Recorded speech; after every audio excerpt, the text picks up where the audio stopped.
Almost 4:30. Almost dawn. We should be home in another hour. This man's name is Martin Gordon.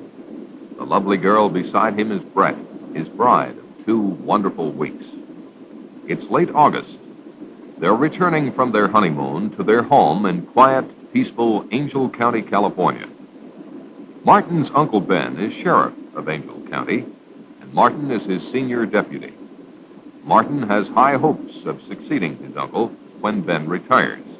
But for now, Martin has only the thoughts, emotions, and pride of a very happy, newly married young man.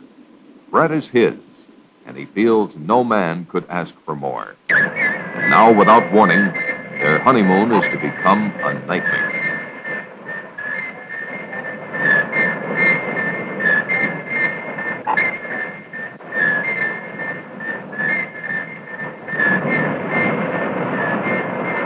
Neither Martin nor Brett saw the glowing rocket descend in the early morning skies. It was reported to the sheriff's office by Jeff, the county forest ranger. Jeff reported to Sheriff Ben that a plane had crashed near Willow Creek and that he was going out to investigate. Ben said he would join him as soon as possible. Barney, Ben's junior deputy, was to summon medical aid and to see if he could rouse someone at the Air Authority in San Francisco.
An accident or something.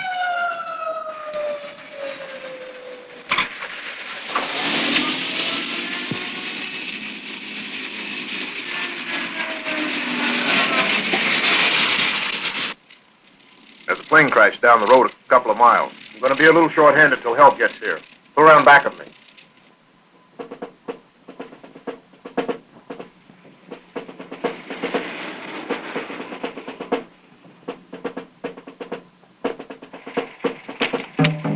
Come along, both of you.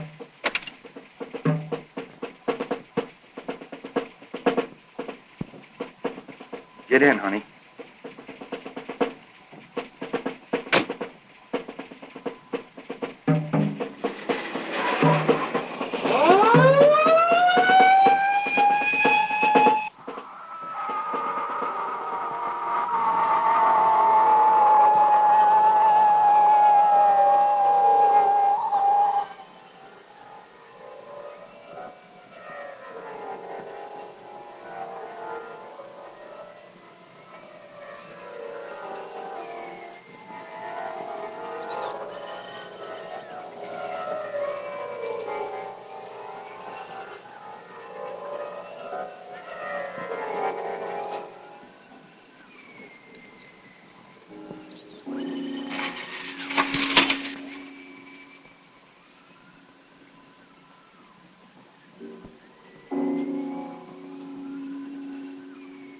At the location of the crash, they discovered Jeff's truck, but Jeff himself was not around. They proceeded with their investigation.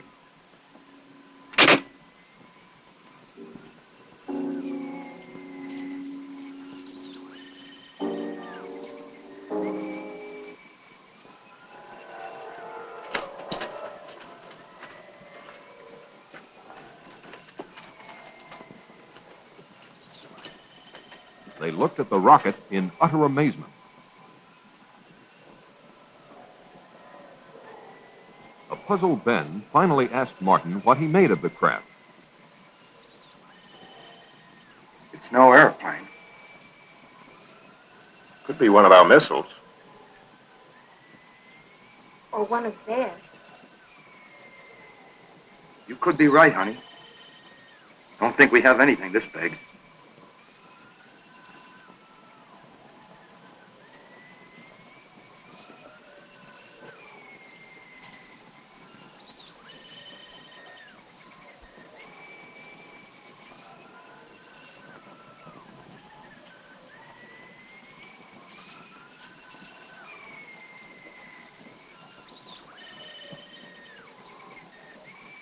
Ben could not understand why the craft wasn't severely damaged.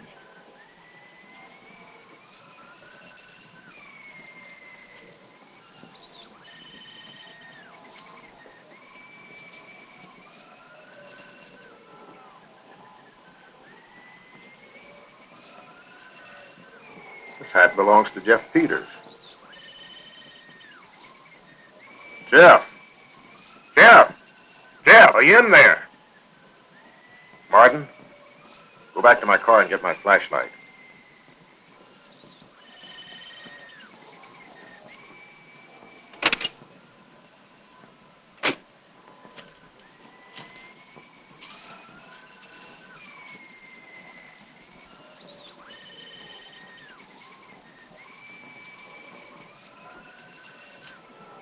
Ben, don't go in there. You don't know what's in there. I think I hear him moving inside. Maybe he's hurt.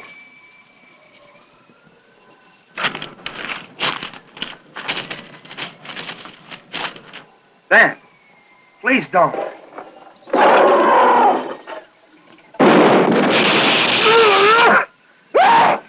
Ben. Ben.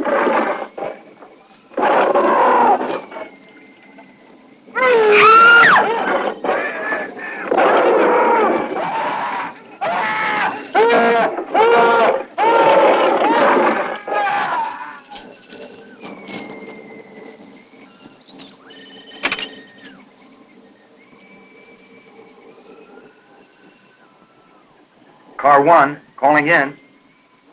Car 1, calling in.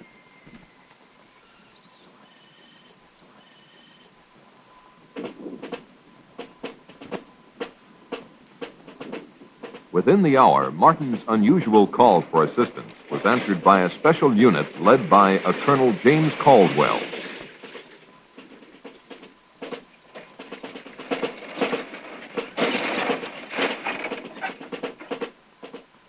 Let's get going. Let's go. Let's go. Move it over. Let's get going. Let's go. Let's go. All right, back on the truck. Let's go.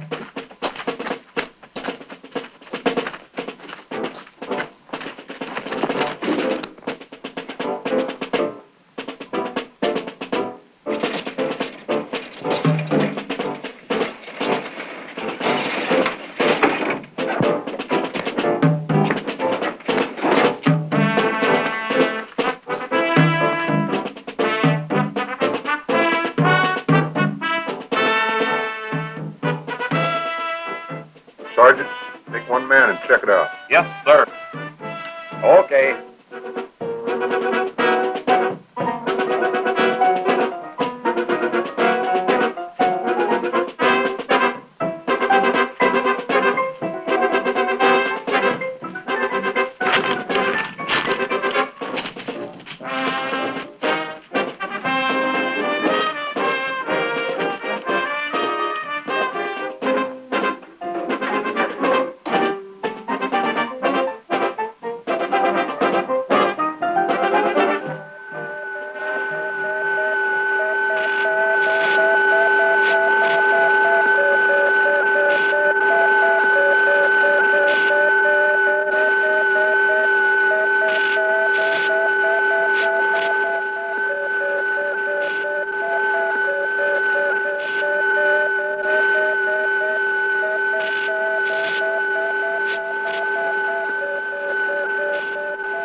The sergeant reported seeing an amazingly large creature in the aft section of the strange craft.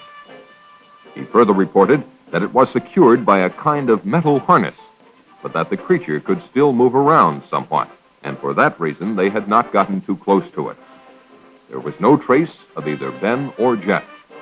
The colonel ordered continuous guard duty around the spaceship and decided to set up a temporary military headquarters at the sheriff's office in town.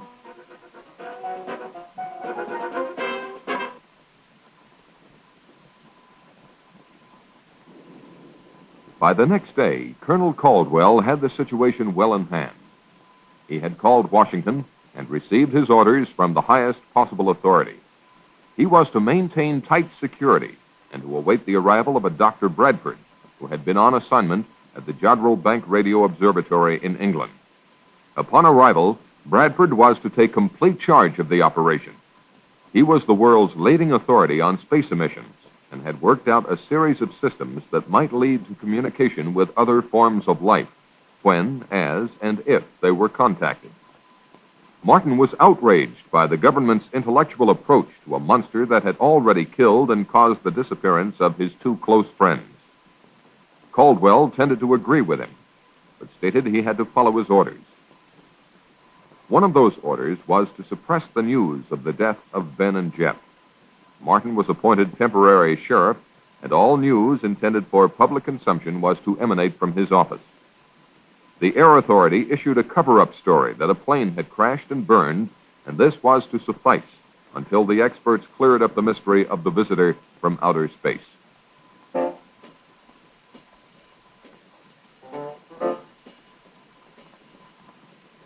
In a remote section of the county, the first of a series of tragedies took place.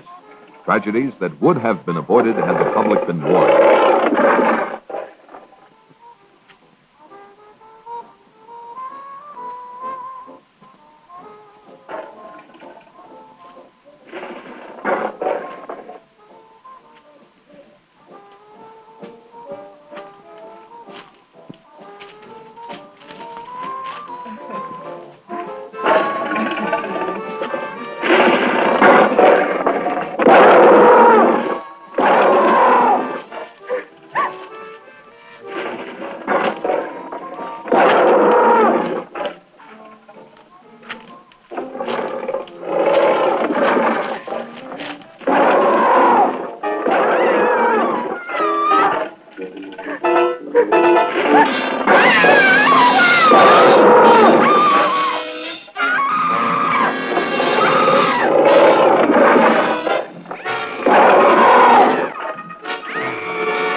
Later that day, while they were awaiting the arrival of Dr. Bradford, Martin instructed Barney, on advice from Colonel Caldwell, to plant in the local papers the news that Ben and Jeff had taken off on a fishing trip to British Columbia.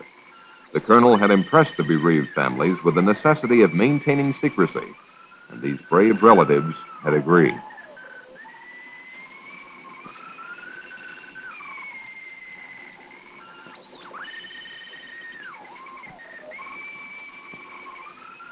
Despite Brett's inquiries about what Martin had seen in the spacecraft, he avoided specific details for fear of disturbing her more than she was. If the truth were known, Martin was more than a little disturbed himself. Shortly thereafter, Dr. Bradford arrived. He was a much younger man than one would imagine him to be. Martin, I'd like for you to meet Dr. Bradford. I've heard a lot about you from the colonel. Nothing bad, I trust. Martin and his wife were in the original party that found the fallen craft. I was sorry to hear about your uncle. It's a tough break. I hope you're feeling better. Yes, thank you. A couple hours of sleep did a world of good. Bradford thanked the colonel for his assistance and then asked to speak to Martin. Bradford questioned Martin about everything that had transpired. Martin did his best to recall everything in precise detail, but really didn't have much for him. The two soldiers that entered the rocket earlier had been summoned, and Bradford hoped to learn more from them. The doctor himself would not enter the rocket until the arrival of certain equipment. From his discussion, it was apparent that the doctor considered this situation a magnificent opportunity for mankind. He felt that if he could communicate with the creature, it might be possible to advance human knowledge by years or even centuries. The spaceship alone signified an intellectual development far in advance of anything on Earth. When Martin asked him how he intended to protect himself from the creature, Bradford said not to worry, that he hadn't come here to be victimized either by his own or the creature's fears.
Oh, hi, Barney. We'll be right out. Well, that's all right. Just take your time. I didn't know we had company. Look at me. I'm a mess. Don't be impolite. I get the drink. Now you're talking, honey. What do you have, Barney? How about a bourbon and 7? Coming up. Would you get the 7, honey?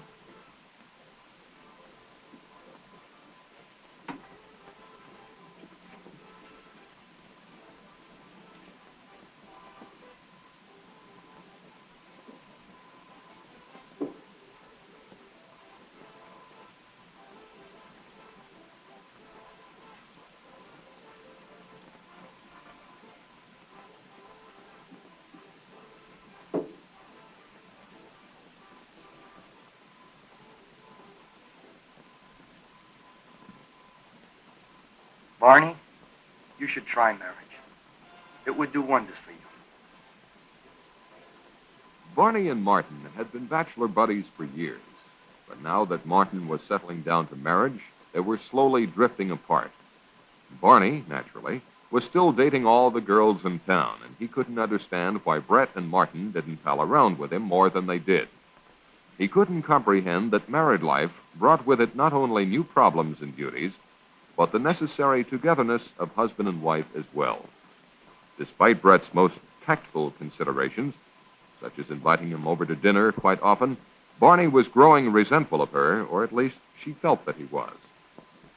Since time began, this change in relationship has probably happened to all buddies in similar circumstances. Life has its way of making boys grow up, and with marriage, Martin's time had come.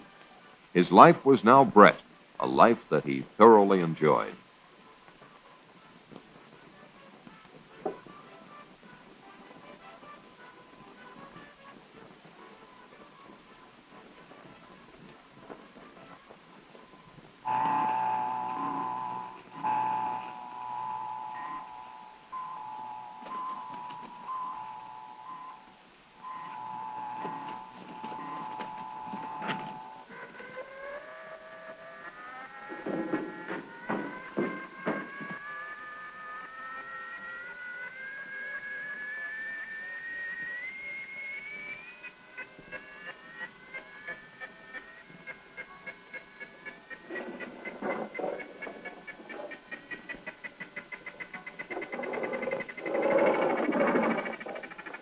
Bye, honey.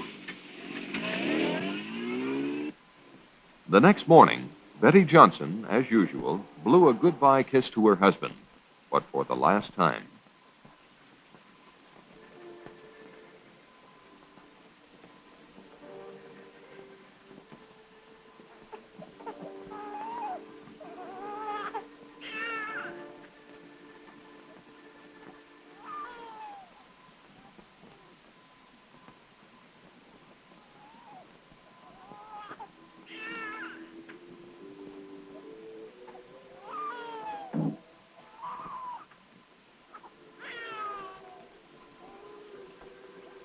Poor baby. Let Mommy take your temperature.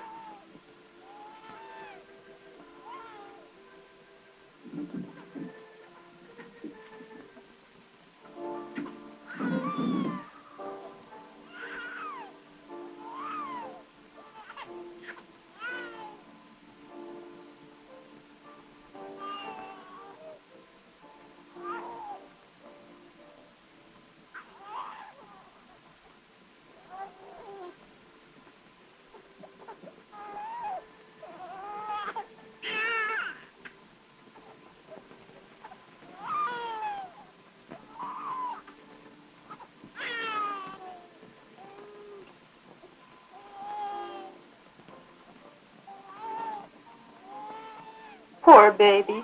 You'll feel better soon.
Grandpa, can I go for a walk?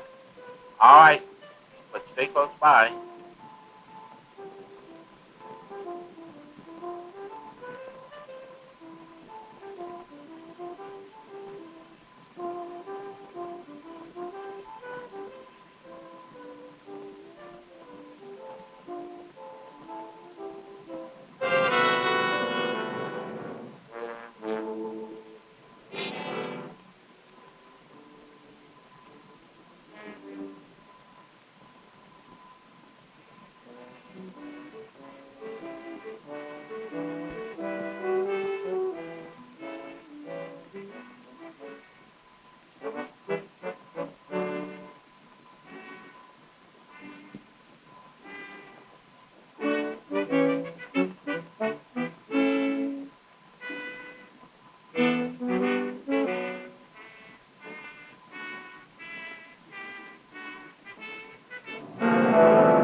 Bobby.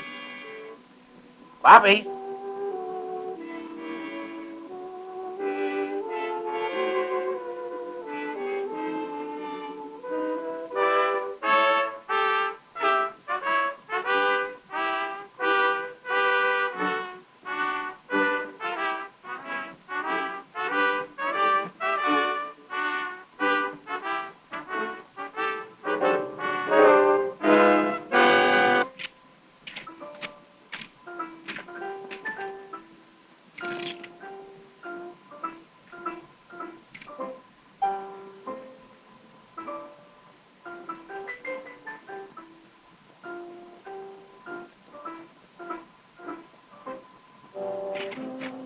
Bobby!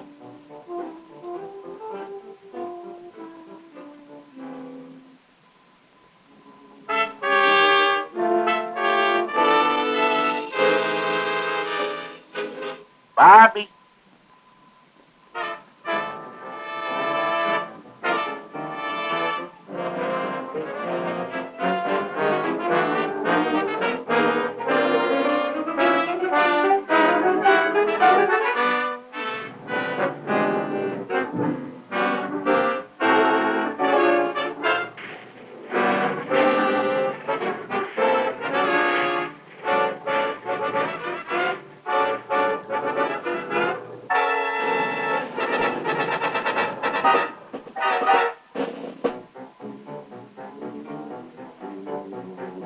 Bobby.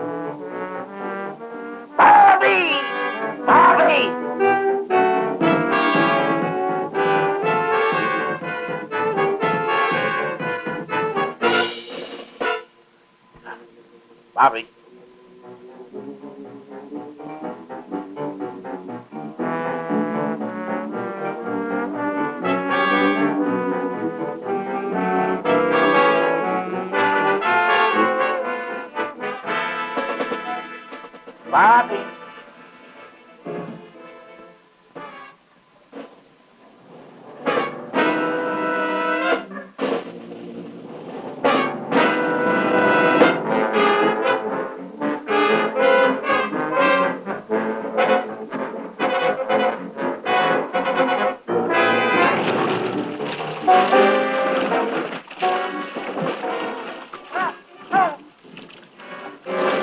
Help! Help! Help! Help! Help! Help!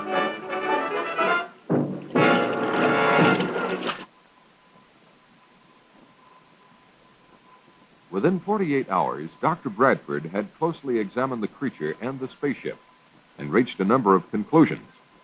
He was sure the creature had come from beyond our solar system because it adapted to our environment so quickly, and no planet or dead star near us has conditions similar to the Earth. Of special interest to him was the hull of the ship. It was composed of an alloy unlike anything human science had ever encountered.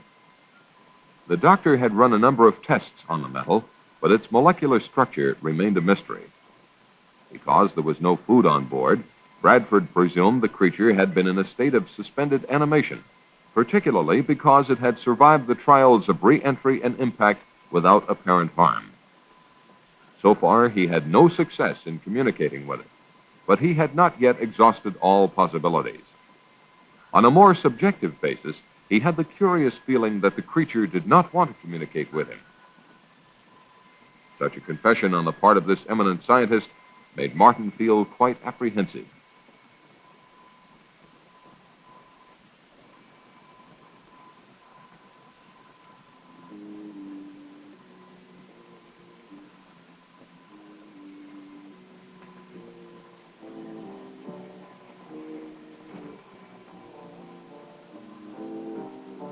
While on a routine call to pick up instructions from Colonel Caldwell, Martin received an urgent message from Barney.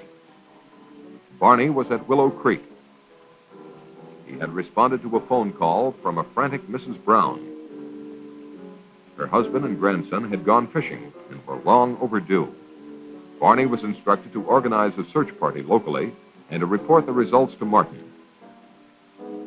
Because of security regulations, he was not to come near the area of the spacecraft. Martin said he would join Barney later if he could.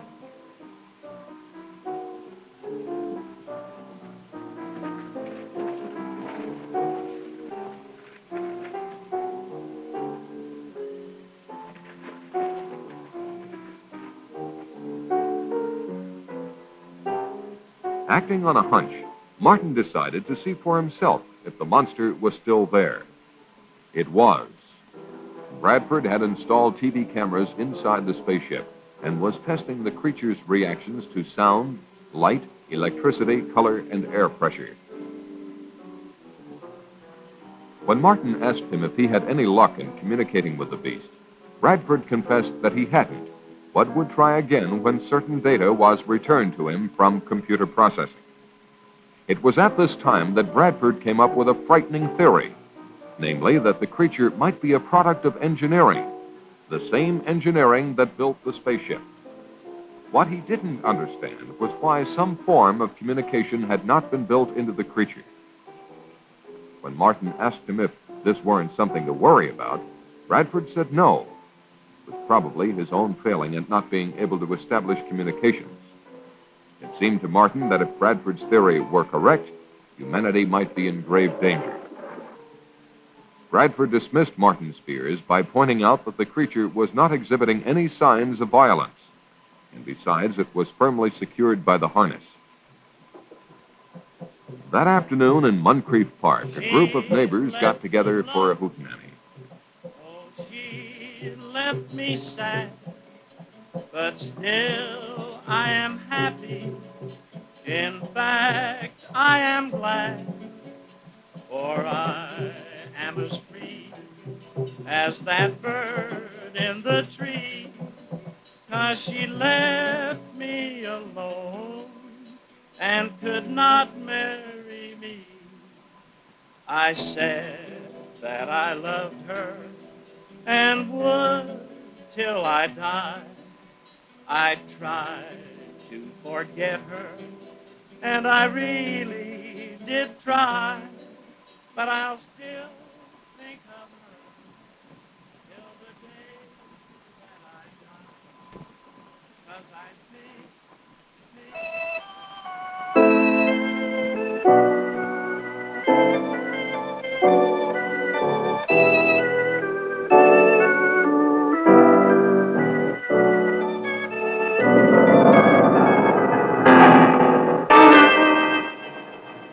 What is it?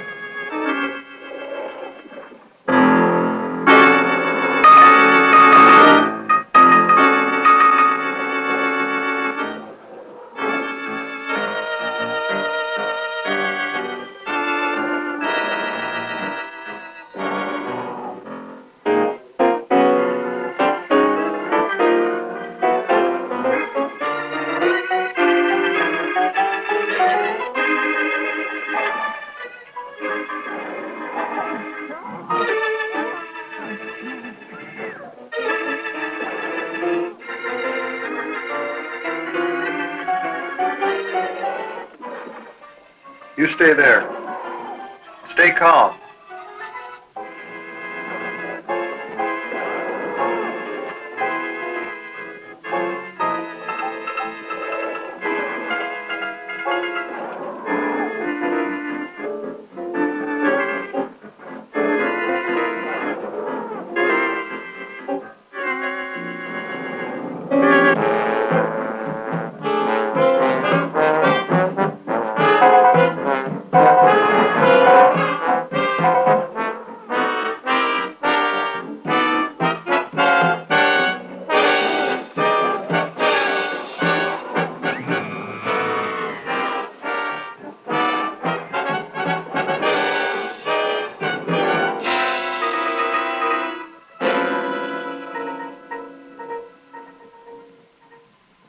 In response to a multiple missing persons report, Martin and Barney searched the countryside for the group of picnickers. The only trace they found of them was the remains of a guitar one of them carried.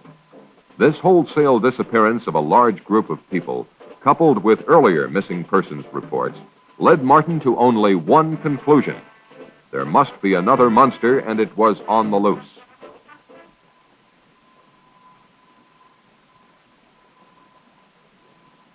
The colonel listened to Martin's theory, and after consulting with Bradford, decided to call Washington. He was told to follow his own good judgment, but under no circumstances was he to alarm the populace. The colonel decided to organize a county-wide search. Martin's assignment was to search the north end of the county.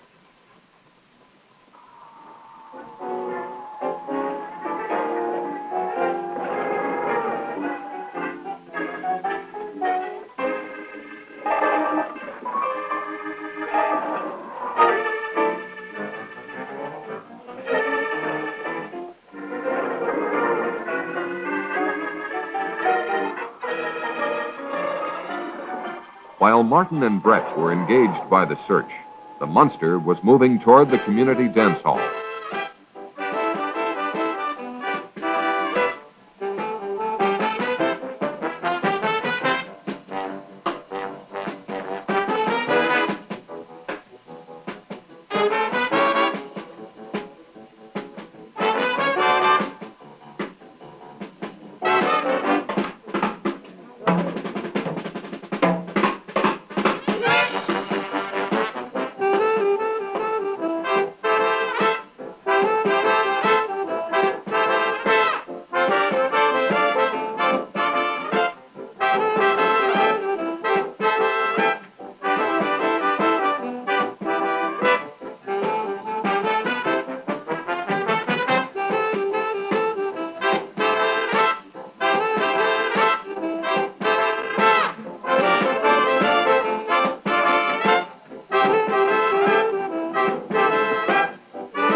on, Rita. I've had enough of that guy.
While Martin and Brett were taking a break from the search, a call came through which confirmed Martin's theory.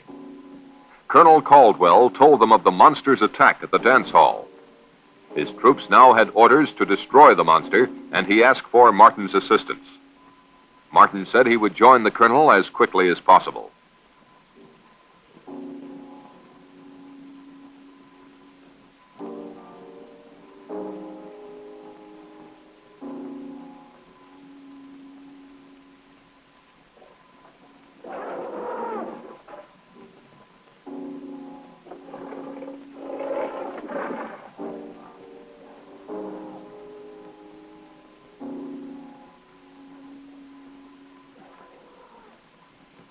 The monster next appeared in Lover's Lane.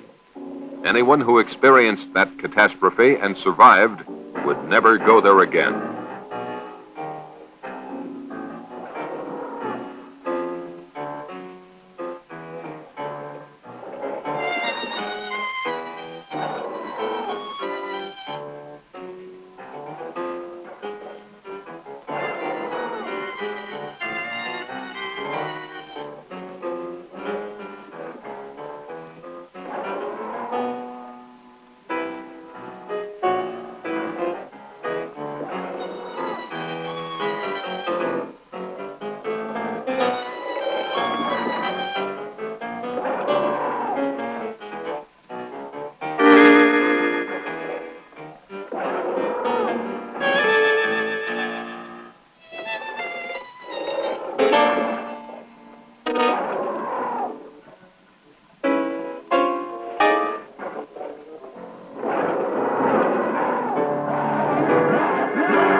God!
was almost an hour before Caldwell learned of the monster's devastating new attack. Colonel Caldwell wasted no time ordering his men into action. It was at this point that Bradford interceded. He demanded that the monster be taken alive at all costs. The colonel's protests about the dead and missing made no impression on Bradford. Caldwell conceded to the point of assuring Bradford that they would not destroy the monster if they could avoid it.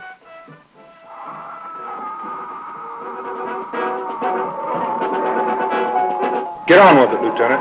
Move it out, men.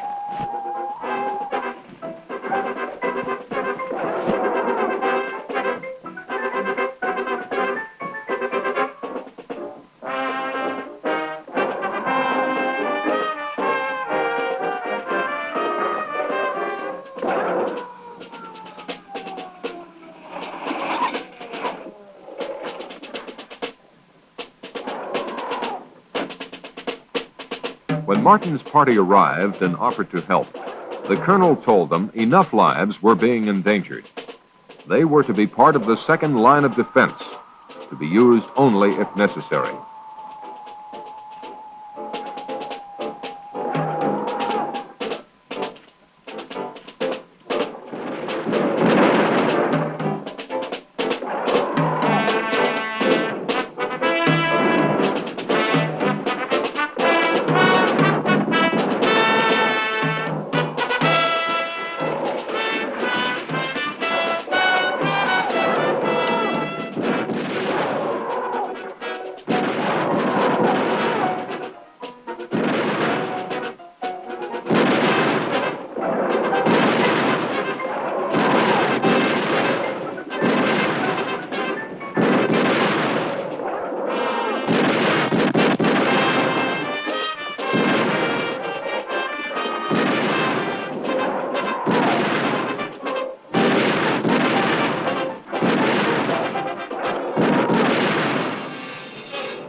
The sergeant, a shaken man, returned babbling about what had happened.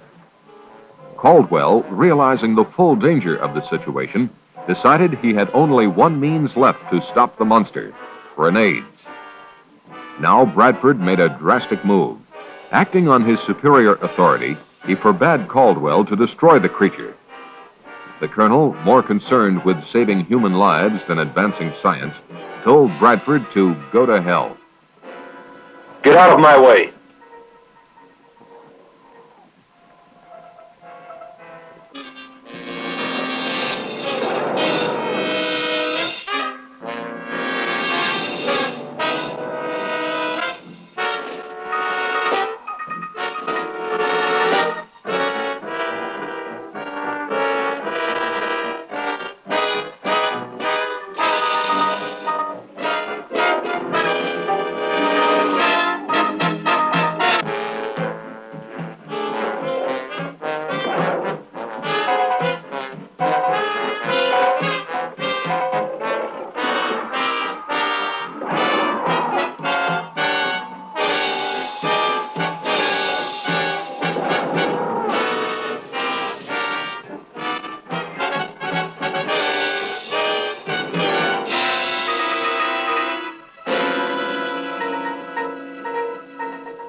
Where's he going in such a hurry?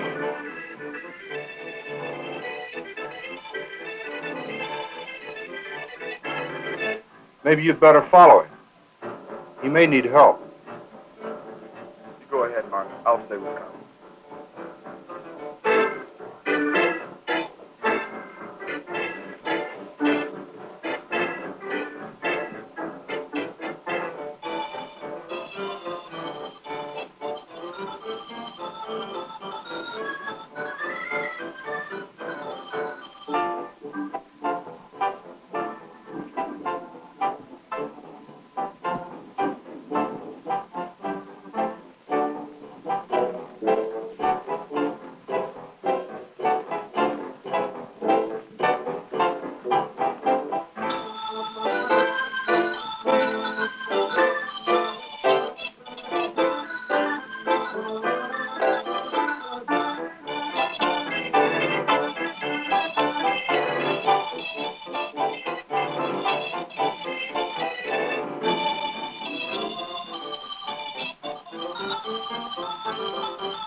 The explosion loosened the harness on the monster and allowed it to escape.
Martin tried to help the doctor, but there was no time. Bradford told Martin what he had just confirmed, that these monsters were highly specialized test animals. They were, in fact, mobile laboratories that consumed human beings in order to analyze them chemically, undoubtedly to detect weaknesses in the human species. He told Martin that the information fed into a computer in the spacecraft. Further, he added, now that both monsters were dead, the computer would activate a transmitter to send the results into outer space. Martin knew what he had to do.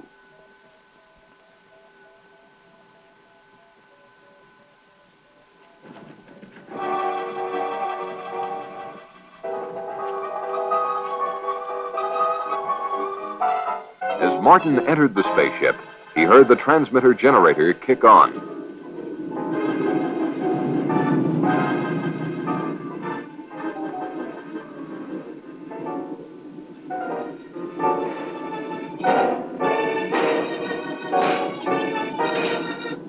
The super tough alloys of the spacecraft were not even dented by Martin's hammering.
As the transmitter stopped, Martin felt sick.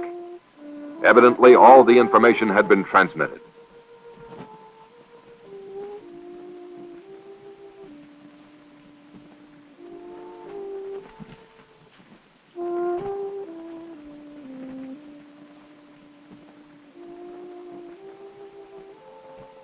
On Martin's return, he confessed his failure. He slowly asked Bradford what was in store for humanity. Bradford was pessimistic, but implied that maybe all was not lost. After all, he told them, the vastness of the universe is incredible. If these monsters had come from its outer limits, their home might even no longer exist. Or if they do come again, perhaps man will have advanced enough to cope with them and those who made them.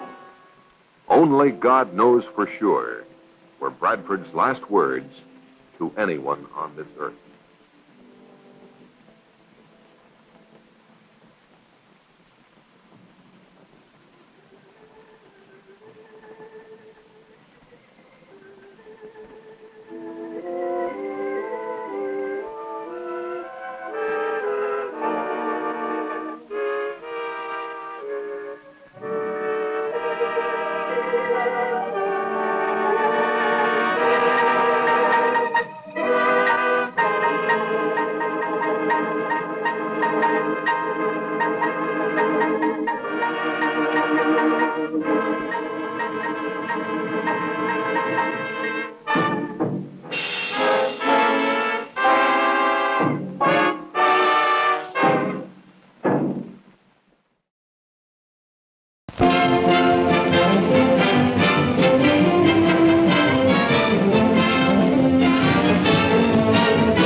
Till showtime. Why not add to your enjoyment with a delicious confection and drink at our attractive refreshment stand?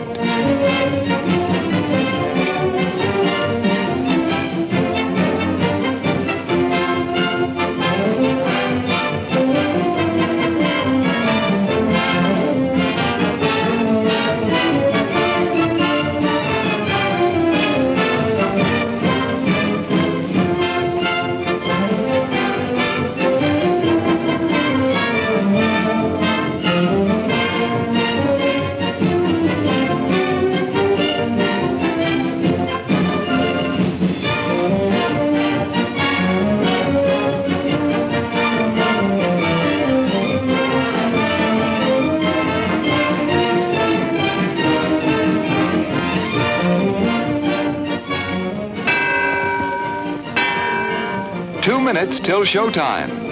Tempt your taste with the wide variety of mouth-watering snacks available at popular prices at our refreshment stand.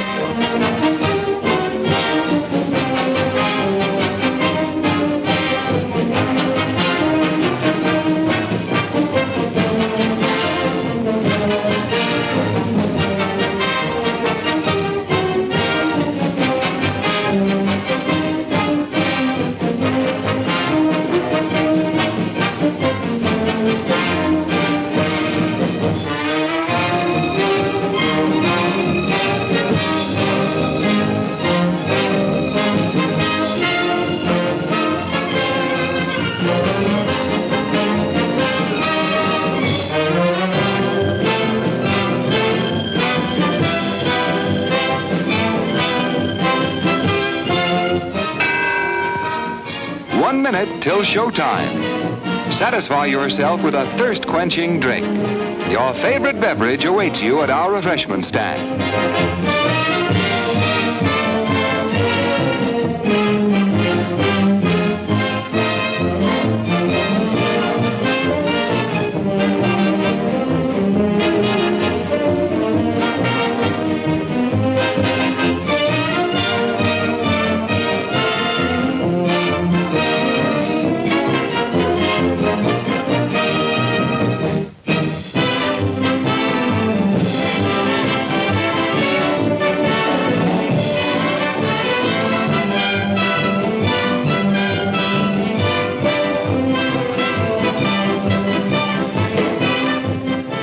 The show is about to start, folks, but the refreshment stand will remain open for your pleasure.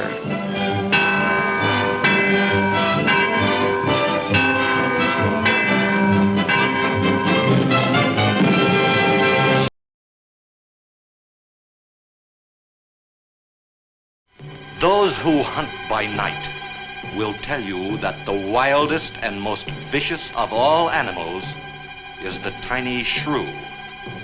The shrew feeds only by the dark of the moon. He must eat his own body weight every few hours or starve. And the shrew devours everything: bones, flesh, marrow, everything. In March, first in Alaska and then invading steadily southward, there were reports of a new species, the giant killer shrew.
Sure is a lot of quiet out there. Almost smell it, can't you? No, but I can feel it. That pressure's dropped so fast, it's almost made my ears pop. Hurricane's got different ways of telling you it's there. Where is it? Dead ahead. What's that mean to us? My boy, that puts our port right in the middle of it.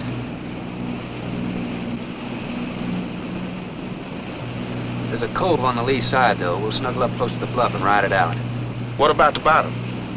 Well, the chart shows it's good holding ground. It's clay. You know something? If this thing had an automatic pilot, I wouldn't have to put up with you. Then you wouldn't have nobody to chew out. We should be there in a couple of hours. These mills of yours keep running. Look, automatic pilots can't play Dixieland jazz on them engines like I can.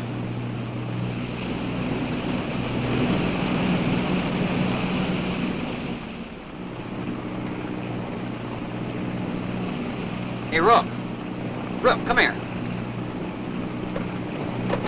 Take a look. There she is, dead ahead.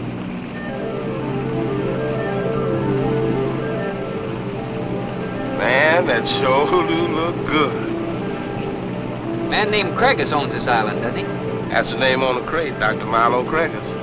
We'll unload tomorrow. I don't want this craft sitting high in that water when that blow hits. You gonna ride stern, too, with a lot of water under? That's right. That sea won't make up in that cove. That wind will have her whipping around like a kite. Slip forward and break out the heavy weather hook. Shacklet, make sure it's free to run. I'll mount the shacklet. Good.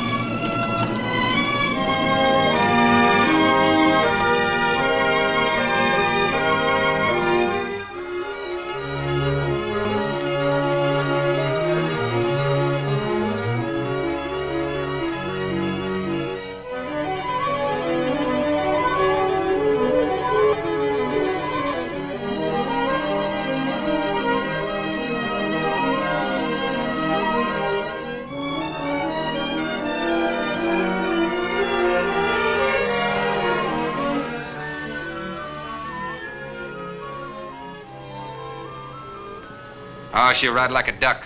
If she swings too far to starboard, we might have to take a check line to shore. Hey, Rook, take a slant up that trail. Now, that's a rather strange setup, wouldn't you say? Look like somebody's getting rid of somebody, huh, Captain? Maybe. Hard to tell.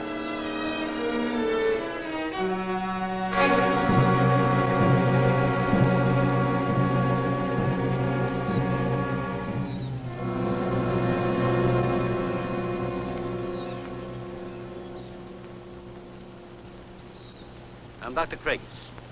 Thorne Sherman. Have your supplies aboard. That's good. Nothing wrong with Captain Ferguson, I hope. Well, I wouldn't know. I just bought his run. Oh, I see. Were you able to fill our order? Everything on the list. Here's the manifest. Missing last week's supply has run us a little short, you know. Captain, after you have unloaded, I have a passenger for you. Anne. This is my daughter, Anne Craigus. Oh, it's going to be nice having you aboard. I'm getting a little tired looking at Griswold. But we're not leaving today.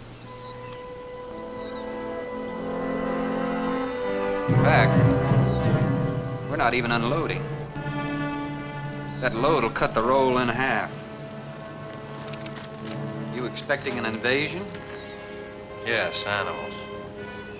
Game or otherwise? Under certain conditions, it could be dangerous. Hey, Rook, you want to shake the kinks out? Limber up a little? Not me, Captain Blight. You go right ahead and stretch your legs. That ship's gonna be bucking like a bucking bronc for long. Besides, I got some work left to do. If you do come ashore, wear a gun. Got you, Captain.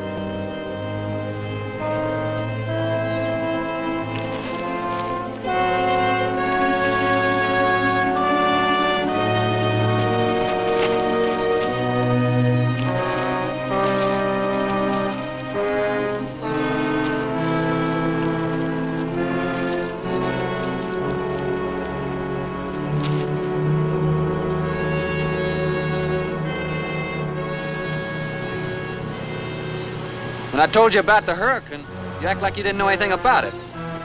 What's the matter? Your set broken down? You've been out of communication for more than a week, Captain. Can't it be fixed? It's totally out of commission. My assistant, Mr. Farrell, Jerry Farrell.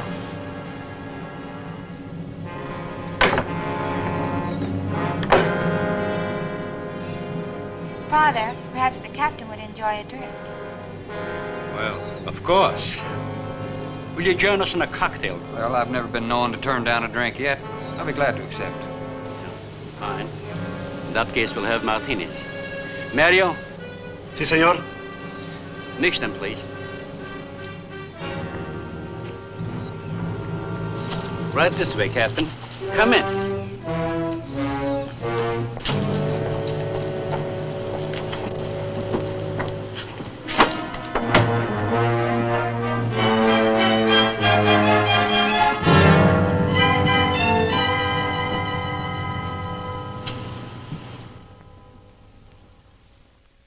You have everything here you need? Oh, we are self-sufficient here. We have cows for fresh milk and chickens for fresh eggs. We even have saddle horses. Sort of a world all your own. That's exactly what I've tried to create. Well, to each his own. If you have to be isolated for your work, you've picked a lonely little island. Excuse me, please. I think I'll change.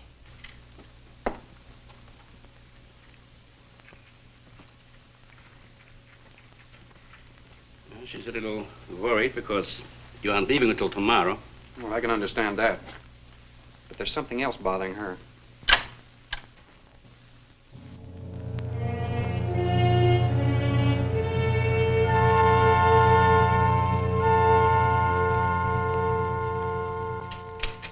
Radford?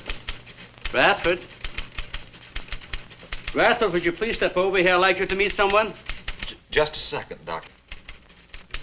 That could go on for hours. Dr. Baines. There's no need to shout, Doctor. I'm right here. I'd like you to meet Captain Thorne Sherman. This is my other assistant, Radford Baines. How do you do? 2 new litters since lunch, Doctor. Both support GT116. That's good, but... We can breed them to the 205 group in about 3 weeks. But I'd prefer to wait and expose about half of them to the Hoskins factor first. If you agree. Good idea. Do you know there's a hurricane coming? Hurricane? Well, I don't suppose there's much we can do about that. Glad to meet you. Sherman, wasn't it? You have to excuse Radford. Anything that does not concern his project does not get through to him. Brilliant mind. He would starve at it if someone didn't remind him to eat. Must be very interesting work. What's his field? Biology. We specialize in genetics, heredity. I'm afraid my interest doesn't run in that line, you know. Think what would happen if you could isolate and identify the inherited factor in each gene. Now, wait a minute. I'm afraid I'm not very good with pure research. This is practical research. Generally, among mammals, the smaller the size, the higher the metabolism and the shorter the lifespan. Is that right? Well, I'm attempting to decrease the size while maintaining a low metabolism and resultant a longer lifespan. What reason? Overpopulation. Not a problem now, but it will be in time. If we were half as big as we are now, we could live twice as long on our natural resources. Father, may I speak with you a moment? Will you please excuse us, Captain? Well, providing you drop the captain, I prefer Thorne. No. Well.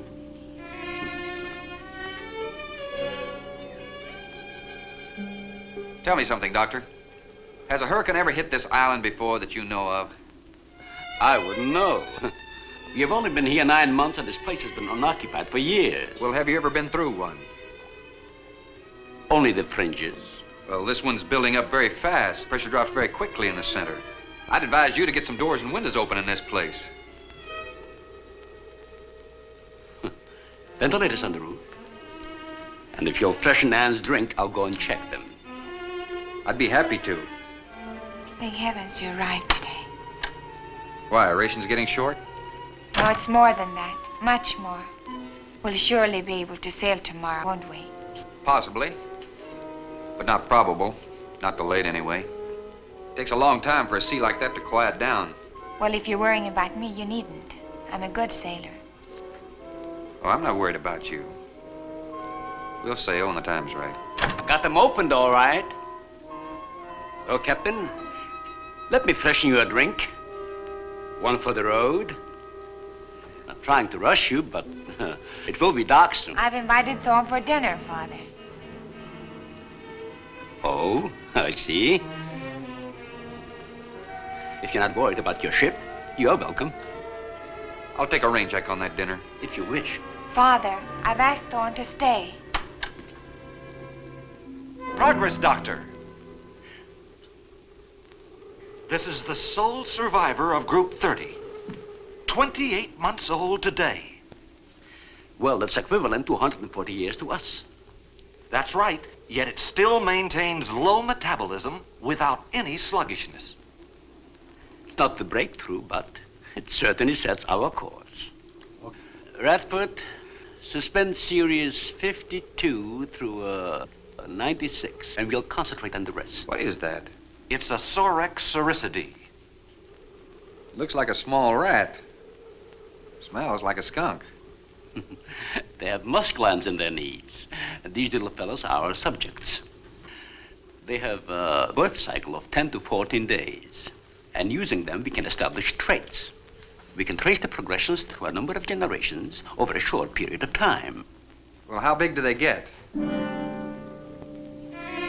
That's an adult. See, the muzzle is longer and thicker than the rat's.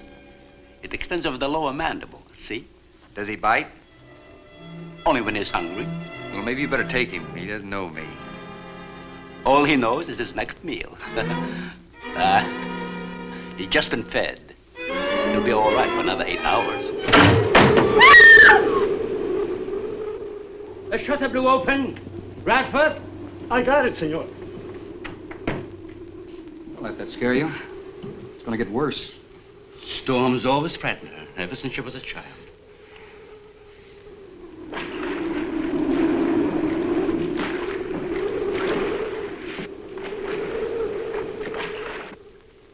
They're not climbers. They are digging animals, a lot like the mole. They feed only at night unless they're starving. And when they are hungry enough, they'll tackle anything regardless of size. No kidding. Mm-hmm. If you leave 2 of them in a cage for 12 hours without food, the stronger will eat the weaker. Like cannibals. Precisely. You see, their intense activity requires a tremendous amount of energy.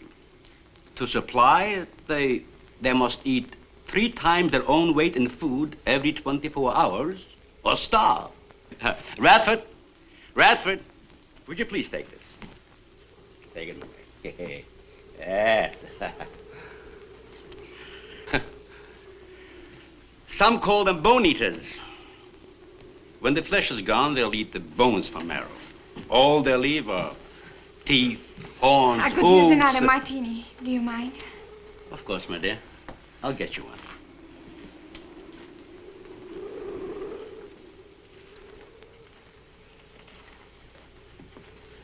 There you are. Mario? Mario? Equipo, por favor. Mario will show you to the bath and you'll freshen up a bit. Lleve el señor al baño. Sí, señor. Sígame, por favor. Excuse me.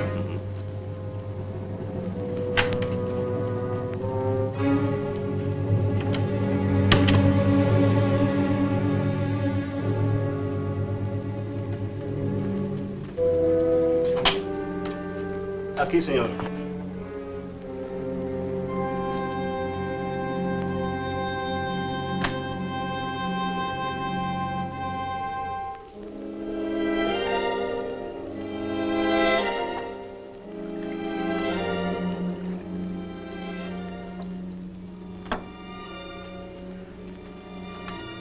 You got a problem, too? ¿Qué pasó? Nada. Nothing, señor. But you will leave on the ship tomorrow. Well, I think that all depends on the wind and the sea, don't you? Sí, señor. No. Ah, you may joking. I feel the point. I've seen. Well, I'm glad to hear that. Now, if anybody else is concerned about my sailing tomorrow, why, you see they feel the point too, huh? I don't like to repeat myself. Okay, senor.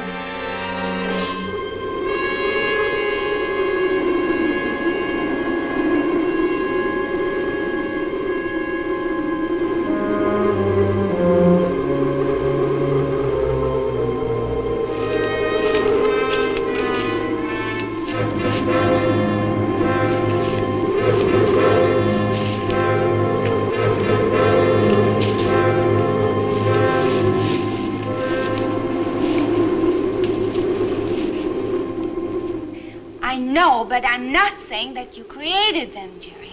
I am saying that because of your drunken stupidity in leaving the cage door open, you created the horrible situation that now exists. Look, Ann, this is a mistake any one of us might have made. And I'm getting a little sick of being called an irresponsible drunk. Now, believe me, I am.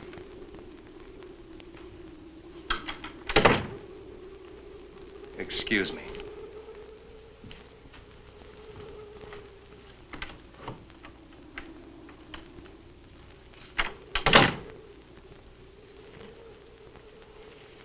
Care for a cigarette? Thanks. And thank heavens you arrived today. You said that before. What's the strain? That don't make sense. Please excuse me. But it seems like everything is coming to a head at once. Oh? I want to leave, but I want my father to go with me. Well, then, why doesn't he? We've discussed it many times, but he's adamant. I'm sure Jerry has a lot to do with this decision. He tried to convince me that the crisis will only last for a few...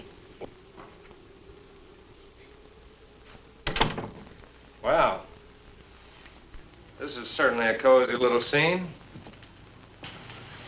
Might even be called intimate. Boy meets girl. Stop it, Jerry. That remark is uncalled for. What I do or have to say does not concern you. I can't disagree with you more, my dear. I'm concerned with everything you do, and I intend to keep it that way. Now, in my book, an engagement isn't a casual thing. In my book, it isn't either. And last night ended ours.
Everybody in the world is scared to death of something. That's evident. When they came at us last night, you knocked me down getting inside the fence. It's just that I can't stand them. And I've discovered something I can't stand.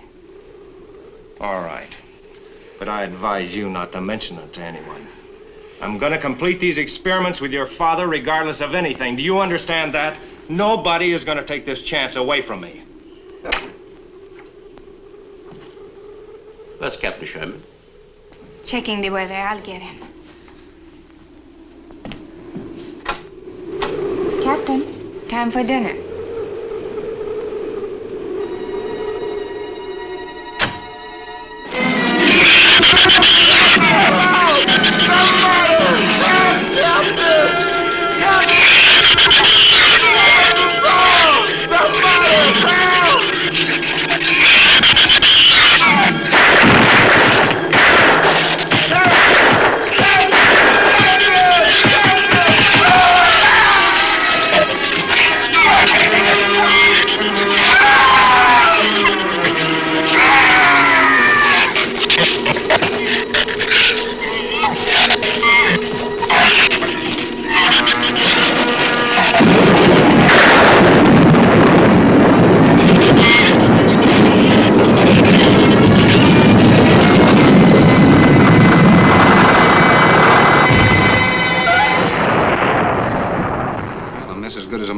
to stay. You know, if one of those trees crashes through, it might just Look, knock honey, the whole... any tree on this side of the house will fall away from it, so just relax. But I think I'd better go back aboard. I don't think I'm not grateful for your hospitality. I am. I'll see you tomorrow. Thorne, your ship is safe. Please, stay here with me. Why? You scared or lonesome? Both. I'll take a rain check on it. Thorne, you can't leave. No one opens that gate after dark. Well, who's gonna stop me? You? Well, this. No one opens that gate at night. Now, look, I don't ask questions because it's against my principles. But wouldn't you like to explain that? All right. Sit down and I will. Give me the gun. Not very becoming anyway. Do you believe in fairy tales? Well, I'm a little old for that sort of thing, but what'd you have in mind? Well, I'll tell you about one. A true fairy tale. And you're right in the middle of it. Oh? Have you ever heard of a shrew? As in taming No, of the... the animal. Bradford called them sorcericity when he showed you one. Oh, then shrew must be the common name for those cute little animals. Cute. That's the last word you can use to describe those little monsters. They're the most horrible animals on the face of the earth.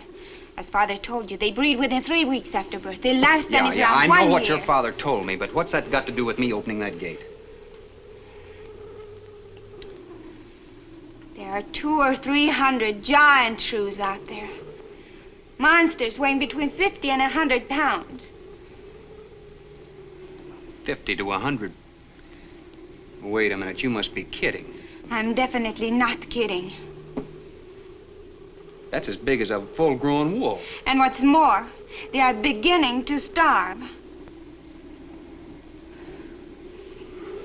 No wonder you didn't want me to go out there. Thanks for saving my skin. Well, I'm sorry I had to threaten you with a gun. But I didn't know how else to stop you. Oh, it was very effective. But all you had to do was tell me about them. Well, I hoped I wouldn't have to. But you changed everything when you started to leave. And I had to stop you some way. You say there's 200 or 300 out there? Anne!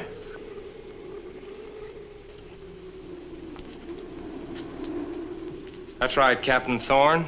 And if you'd stuck with your rowboat and played captain instead of trying to play detective, you wouldn't have to worry about how many are out there, would you? That's enough, Jerry.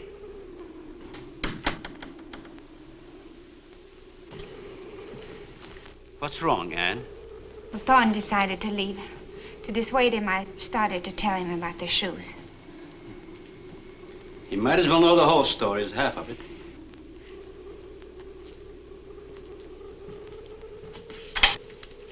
I guess you're all a little jumpy, Captain. Yeah, I'm sorry. 6 months ago, we managed to isolate the factor controlling size. 2 litters were born. 6 individuals we kept for study. They were about the size of buckshot at birth. But the rate of growth was abnormal. They continued to grow. They were mutants. But they inherited all the negative characteristics of their breed. Somehow they managed to escape.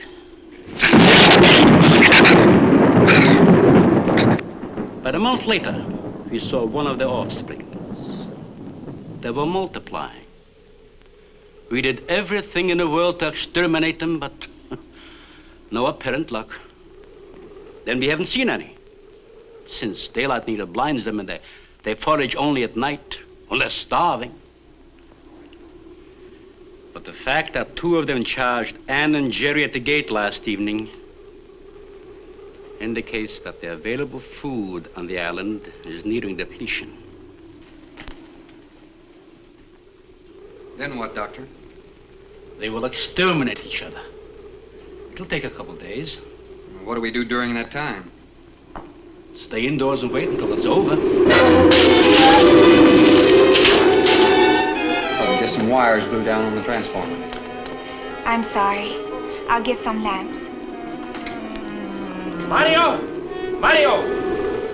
Si, senor. There's a lantern in the pantry. Light it and bring it in here. Bradford? Light all the candles you can find. All right, I will. Where's the generator? Outside. Can't get at it at night.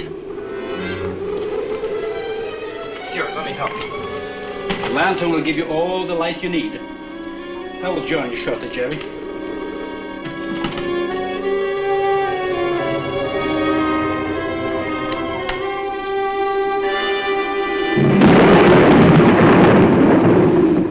Well, Jerry, I felt she was sincere and made sense from her standpoint. Wanting her father to leave the island with her makes sense?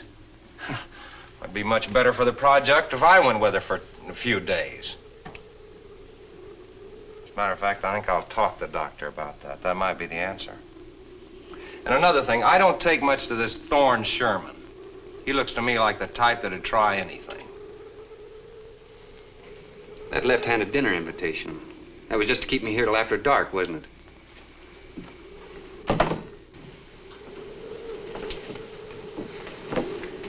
I wanted you here tonight. I felt something terrible was going to happen. Well, you still feel the same way about it? Not as much. Not since you're here and know everything.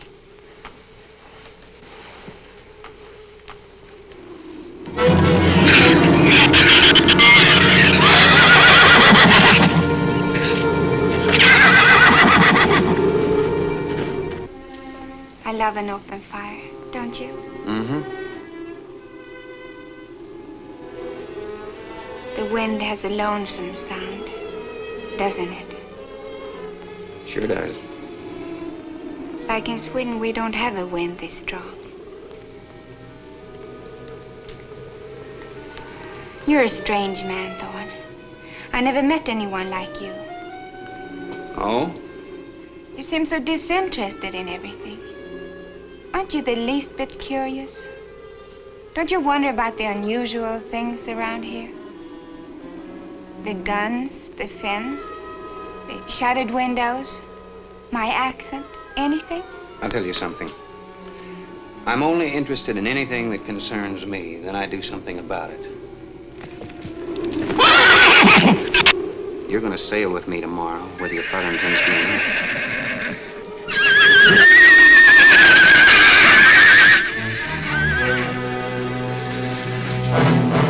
Thorne, no! Father, Brad! Out there!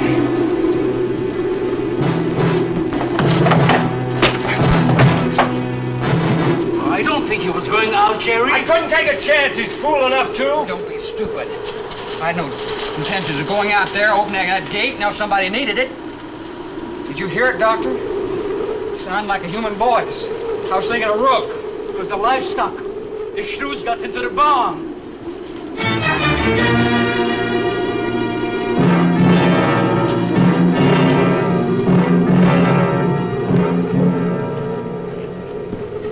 What was it, Father? It was the livestock. Did Mario forget to bar those doors? No. I put them in the barn myself. They couldn't get through the wood doors. They dug through the dirt floor. Let me ask you something, Doctor. How could you expose all our lives, yourself included, with those things out there? All you had to do was get the Coast Guard or the Navy to come in here and burn them out. Those things got loose. Any unusual experiment can produce unusual results. That's why I chose this island. It's isolated. Miles of open water in any direction. Our project is privately financed. It's not a problem for the government or military. The world is in no danger. This species does not swim. And as far as the shrews are concerned, this island is their world. Very soon, right here on this island, is going to be a miniature reproduction of an overpopulated world. And you'll see the importance of what we're working to avoid. I'm not concerned about all this theory. What I'm concerned about is our lives. There'll be ample time to panic when they run out of food and go on a 24-hour forage. How do you know they haven't already? That's possible. Their main diet has been the small animals on the island. That source could have been depleted 18 or 20 hours ago. And that's why they went after the livestock. There's still some food on this island before they reach the crisis. Where? No worry about them digging in here. The floors are tile. But the walls aren't, Doctor. They're adobe. Our safest bet would be on that boat. You may be right. You can reach your boat in daylight. The shrews will gorge themselves on livestock. That should keep them lethargic for several hours. There's no sense looking at the dark side. And there's no sense minimizing a serious situation. It leaves you completely unprepared to cope with it. Now, we certainly can't make it tonight. That's out of the question. Maybe tomorrow. I haven't. We'll get some sleep tonight, but we'll have a watch, an hour and a half apiece. Doctor, you go first, and then Radford, Mario, Jerry, and then me. Shutter all the windows, make sure they're locked good and tight, check all these walls. Come on. No, I think I'll stay here by the fire. I feel safer. I couldn't stand it in that room alone. All right, as you wish. But try to get some sleep. I will.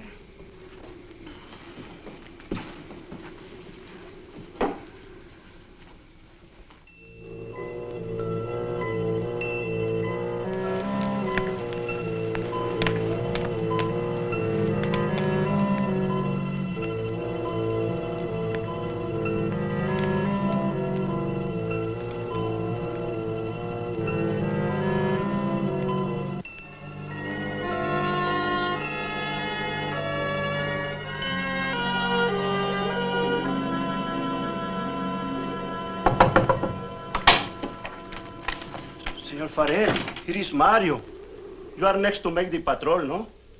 Sure, Mario. Come on in. I've been waiting for you to finish. I must have dozed off. You kind of startled me. Sit down. Here. Have a drink. It'll help you to relax. Gracias, senor. Sit down. Rest a while. You just checked every room in the house, didn't you? Si. Fine. You're a good man, Mario. A man that can be trusted.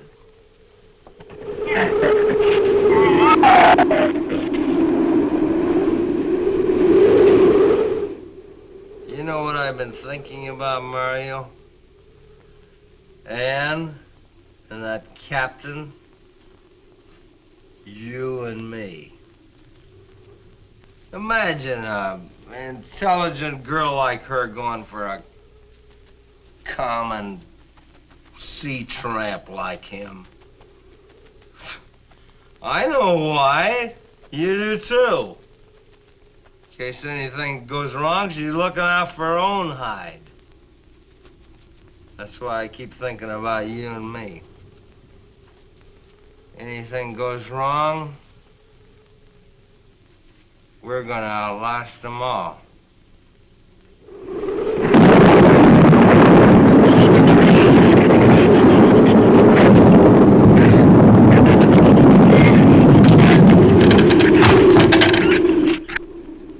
I'm going to trust you to take my turn at patrolling the house. But when you finish, don't wake the captain. Come back here and get me. See, I'll probably feel good enough by then to take his turn. Okay, Mario? Si. Okay.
Senor, it is Mario. Oh, Mario, come on in.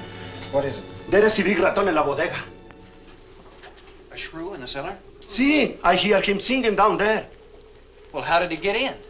The store broke out the kitchen window, but I closed it off. He went down there. Why should he go down there? The food for the little ratones.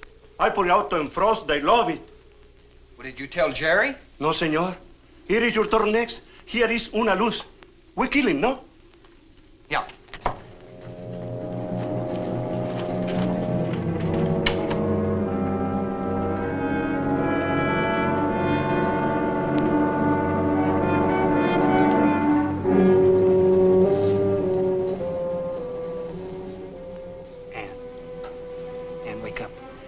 Shrew got in. It's all right. He's down in the cellar. Now, we're going down after him. But I don't want you to let anybody open that door till I tell you to. You understand? Good girl.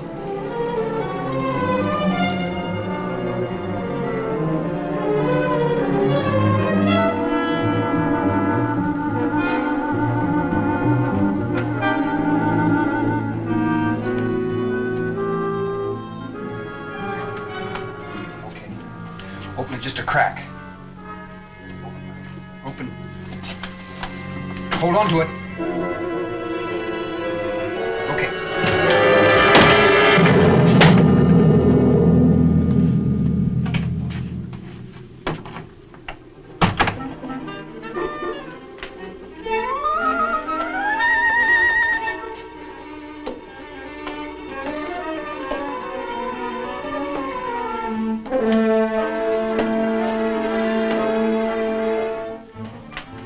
Side.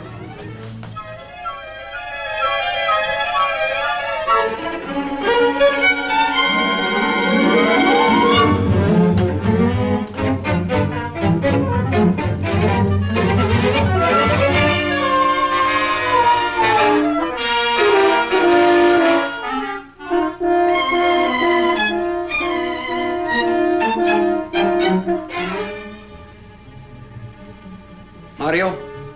Aquí. You see anything? I see where he was. I do not see where he is. Cuidado. Sí, senor. I will be careful.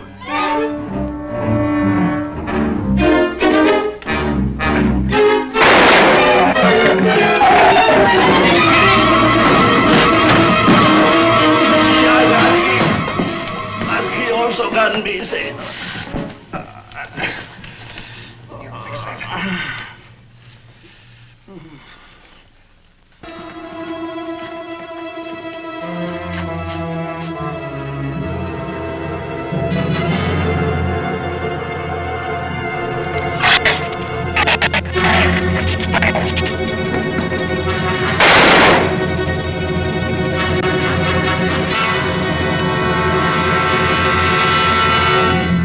You all right down there? Doctor, get down here, quick!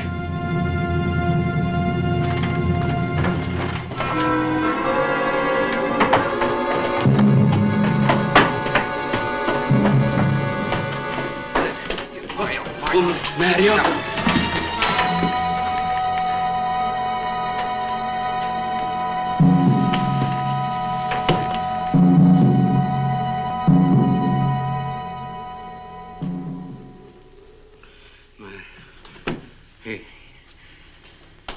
He's dead. Dead?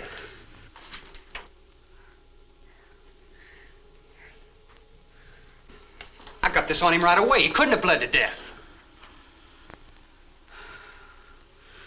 Might as well let go of it. Won't do him any good now. What could have killed him? I'm not certain. Till the autopsy. Hemotoxic syndrome. I'm afraid so. We'll know after pathology. Doctor, that's not the same animal you showed me. That's a monster.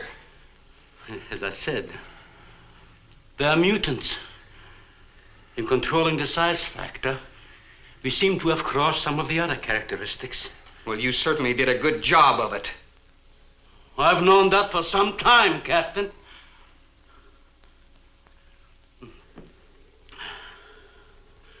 Would you please give me a hand with Mario?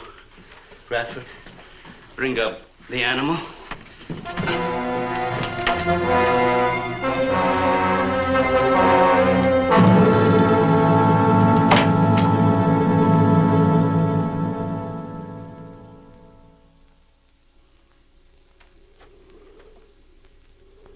Extremely high poison content in the shrew's saliva. Now compare it with this. Careful count isn't necessary. Any indication of the same poison in Mario's blood will give you the answer. Yes, you're right. Look, Ann. Brooding about it's not going to do any good. Now, why don't you try to think of something else? Tell me, what do you do around here? Are you a scientist? I'm a zoologist. Oh. That's the study of animal life, isn't it? Well, do you specialize? What do you specialize in? They died. Well, I had a hand in this, too. And I'm partly to blame.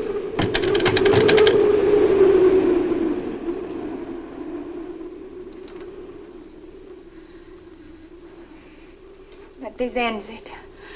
If we ever get off this island, I'll never have anything to do with it again. What will you do?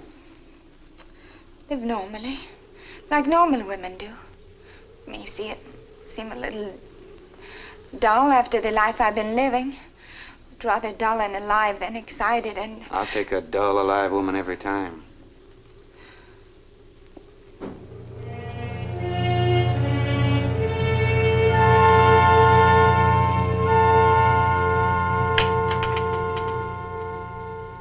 Say, Thorne,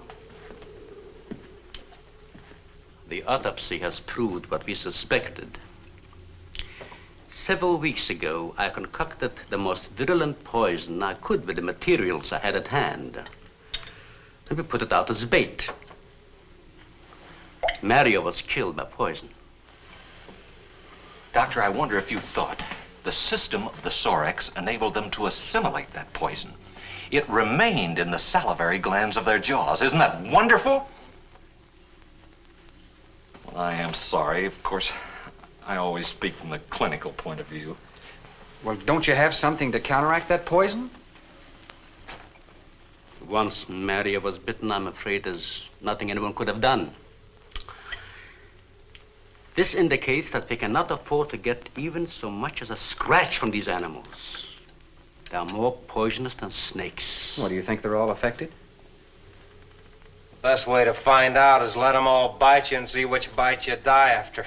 We might just all get that chance, Jerry. You included. Doctor, I've closed all the doors in the house. I suggest we do the same thing with this hall and this lab.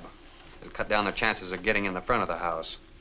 I think if we keep a close watch on those walls and windows in there, we might make it till daybreak. The walls are 2 feet thick. Do you think they have a chance to dig in? Of course there's a chance. Anywhere that plaster's off, that adobe's as soft as mush where that rain hit it.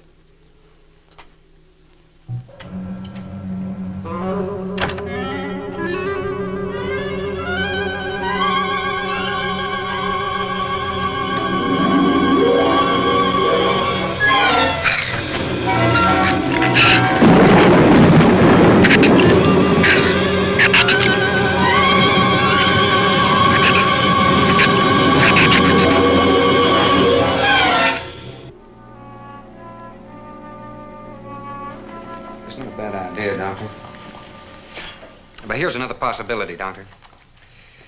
It's very light out. It's going to be daylight soon. We'll take the shrew that killed Mario and throw it over the fence and use it for bait. If they show up for it, of course, they'll run for the boats out. But if they don't, then I'll go down and have Rook lay to with a lighter. Then I'll return to the bend and the trail and give you the all-clear signal. Sounds fine, Captain. Good. Then you explain it to the rest. Yes, I will.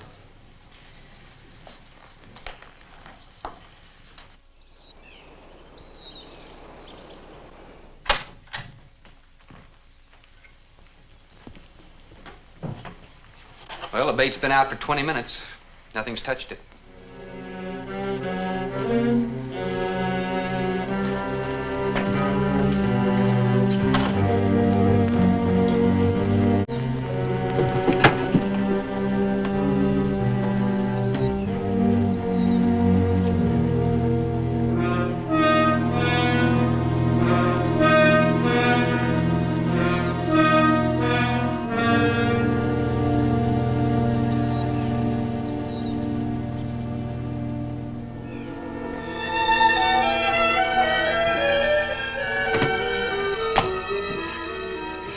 The wind has gone down. Isn't that wonderful? I'm afraid it's not over, my dear. It's just a lull. There'll be a lot more. He's right. I'll be back at the bend shortly. Now, you watch for my signal. Huh? You can't go alone. I'll go with him. Not you, Father. You haven't even fired a gun. Take Red or Jerry. Sure, I'll go. Then you'll be sure of getting the signal.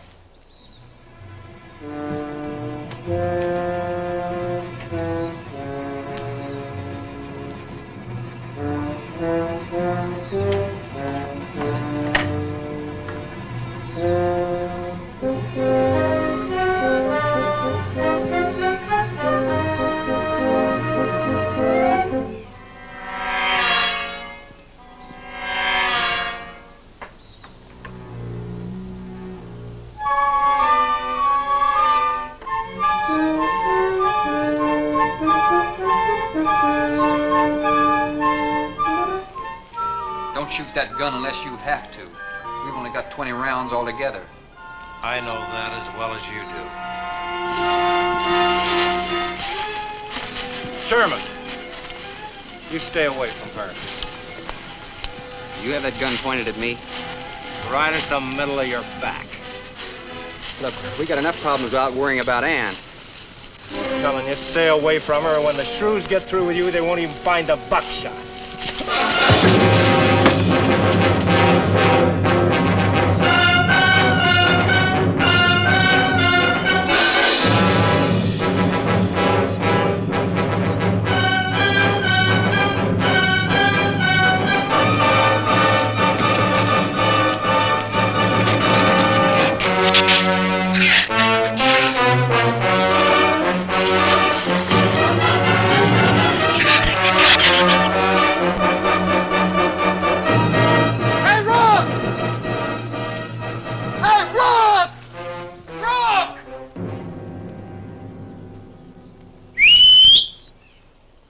Where's the skiff?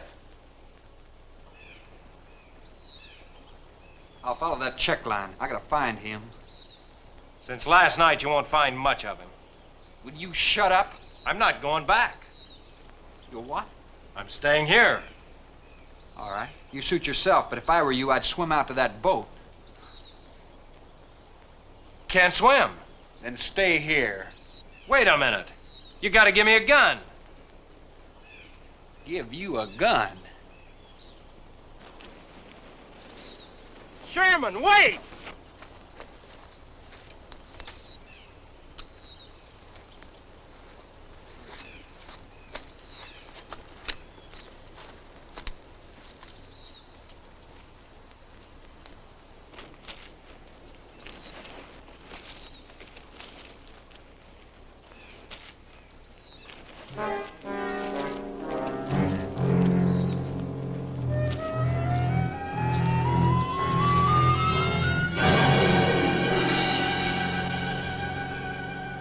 Gun we had on the boat.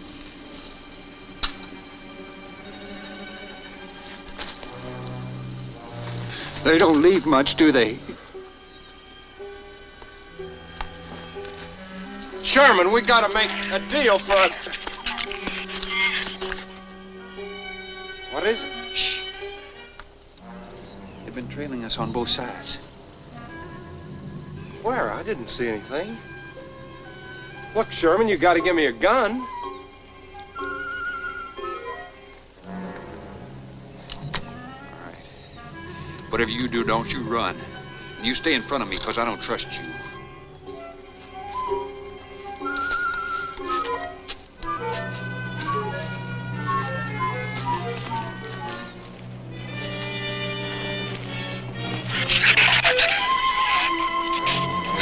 They're coming!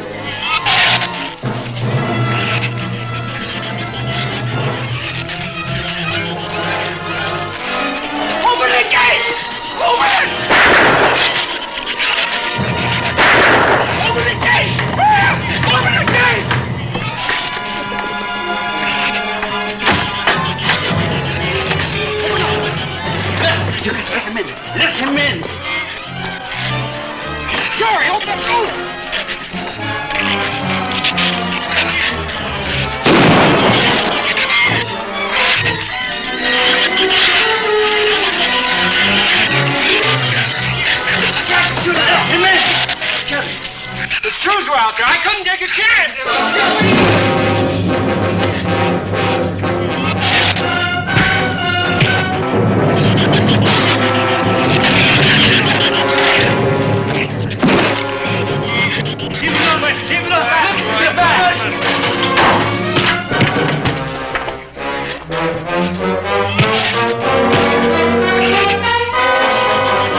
heaven's sakes, Doctor, stop them!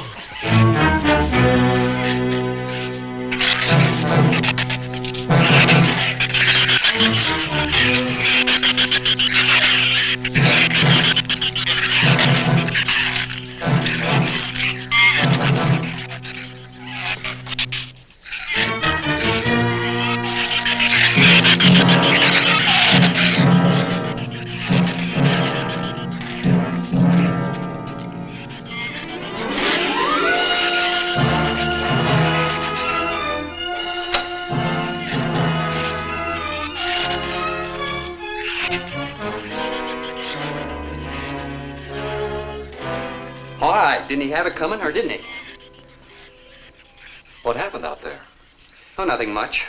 Jerry just tried to kill me twice in the last 5 minutes. Rook came ashore last night. He's dead.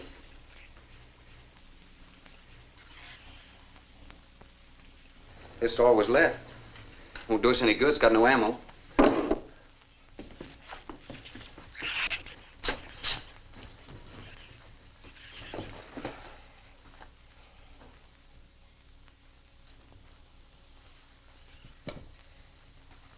I'm deeply sorry, Captain.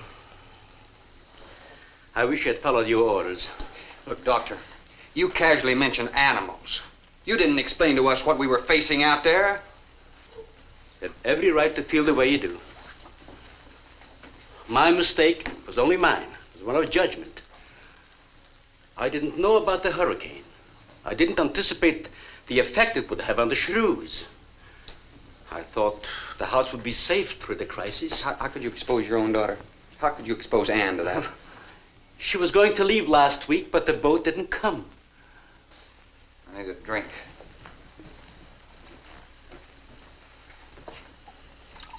Anybody else care for one? I could use some coffee. I'll make some. Thank you, madam. Creamy sugar? Oh, my leg!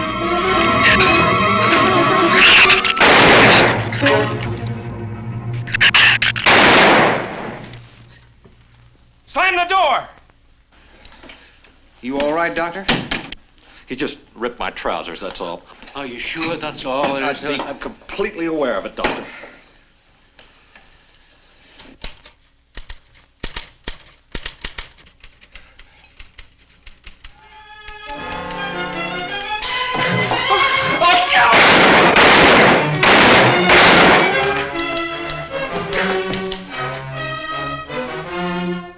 That was a stupid waste of ammunition. Every one of them a clean mess.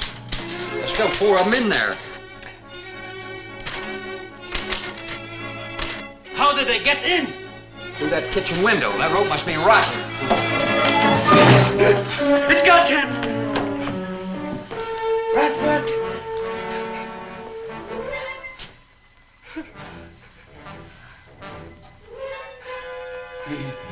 He's dead. Oh, no.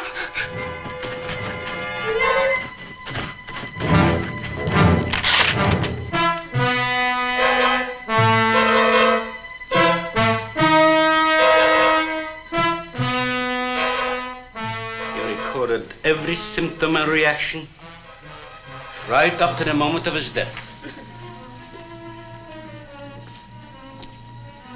Jerry, tear down one of those drapes and cover him up. Sure. Craigus will cover Ann, and I'll cover him. You'll cover me, but who'll cover you? Shut up! We can get on the man sway from the shed. Shut up! Now you stop sniveling and think! It'll take a tank to get us out of here.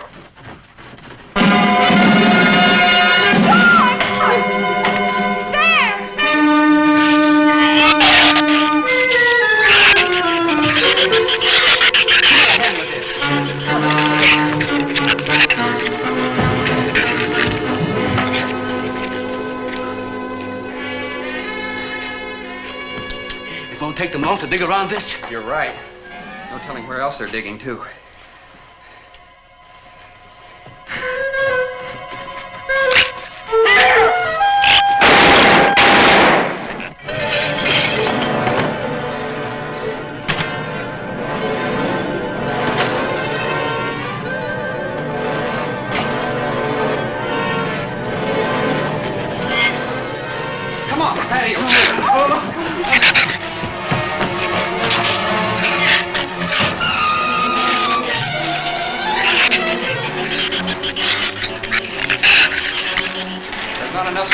barricade those walls. I'll tell you, we'll pile some of those crates up over there. The roof's our last chance. Here, help me, Doctor. Hands, you can find something light. All right.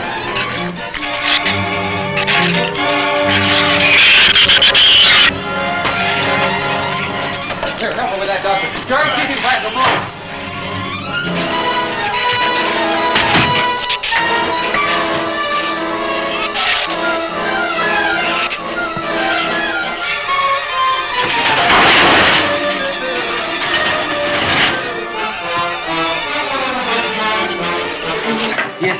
Use these chemical drums as tanks, individual tanks.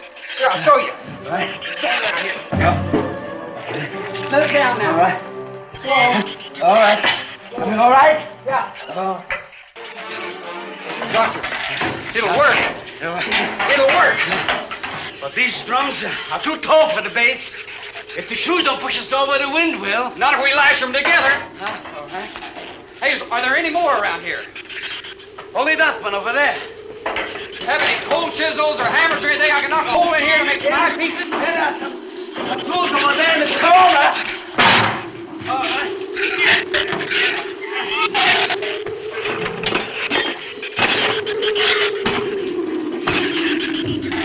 Hey, here's another one.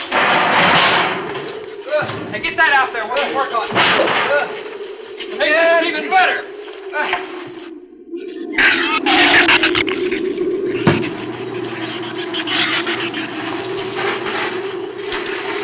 Give me a little more slack. Get some rope and put it on that latch so we can reach it from the ground.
Walk to the beach. Where's Jerry? There's a lot of them out there. I can see them. I'm not going. Look! Come down here. That wind will blow you right off that roof.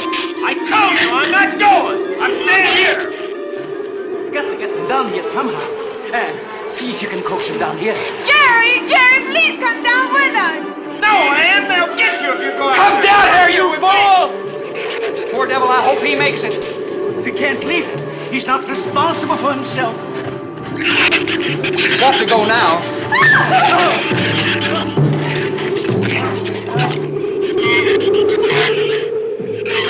All right, Doctor. All right.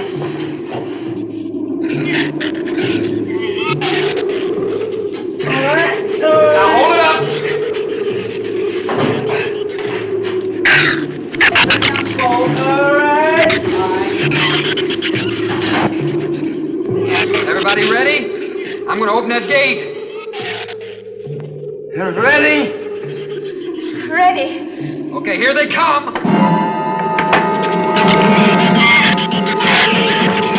Hold on! Hold on!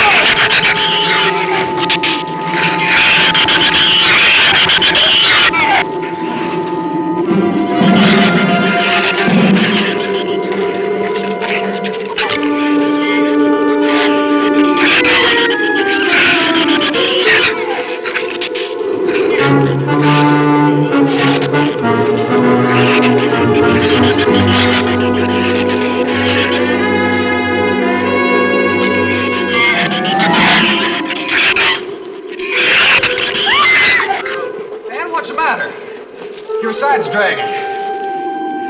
You want to rest? You tired? What'd you say? She says she's all right. She's keeping her eyes closed. All right, keep your eyes closed. They can't get at you through the slit.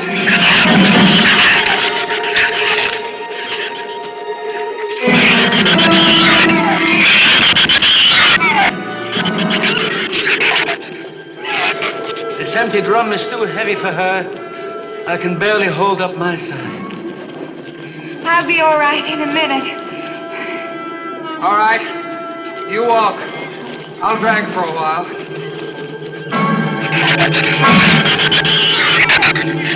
Listen, don't let their head get under.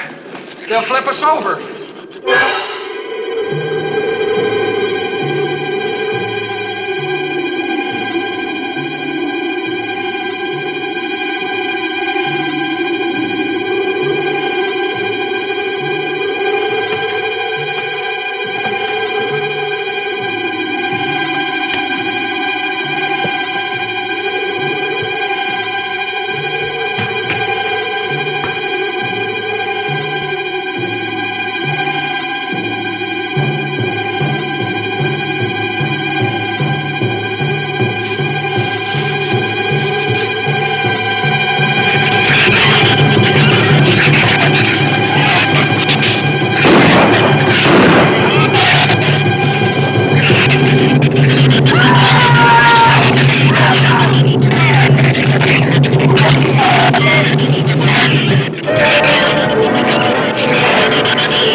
Is there a scratch? No, not a mark.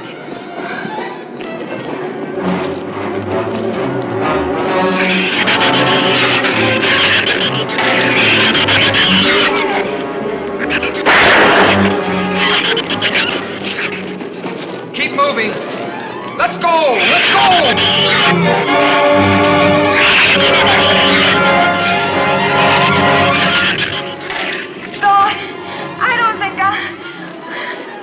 What?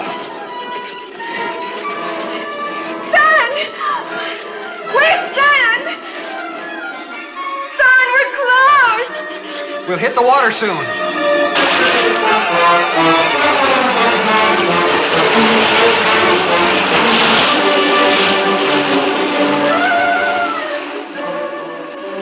It doesn't sound like they're following us anymore.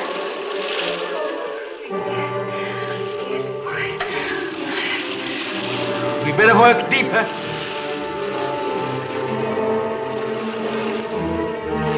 I'm about drowned out. Okay, let's swim for it. Okay.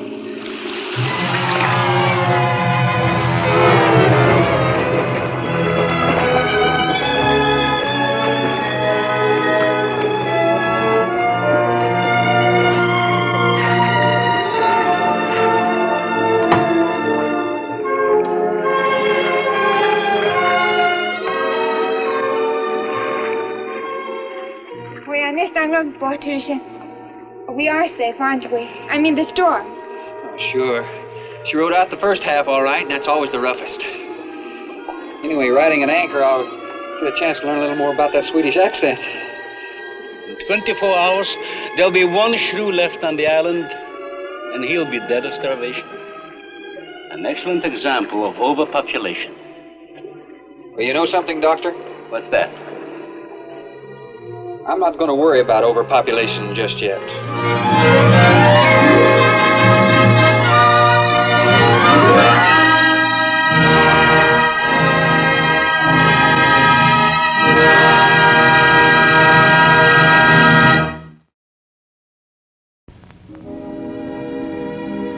And now, folks, it's time to say goodnight. We sincerely appreciate your patronage and hope we've succeeded in bringing you an enjoyable evening of entertainment. Please drive home carefully and come back again soon. Good night.